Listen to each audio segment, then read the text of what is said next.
Hello বন্ধুরা, আজকে রান্না ছিল করলা ভাজা আর ছিল ফুলকপি আলু পনির দিয়ে একটা সবজি, আর এদিকে শশা কেটে নিয়েছি।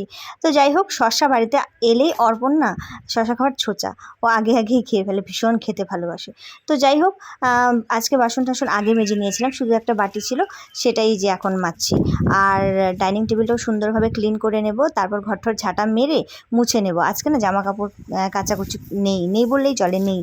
আর আমার মানে বাড়িতে পরার যেগুলো সেগুলোই কাচাকুচি ছিল। তো যাই হোক, তারপর এই যে বন্ধুরা, ঘরটার মুছে নিয়ে পুজো অর্পণে দিয়েছে, আমি স্নান করব, স্নান করে তারপর খাওয়া দাওয়া করে একটু আরাম করব। আর এদিকে আমি একটু তরমুজও কেটে নিলাম।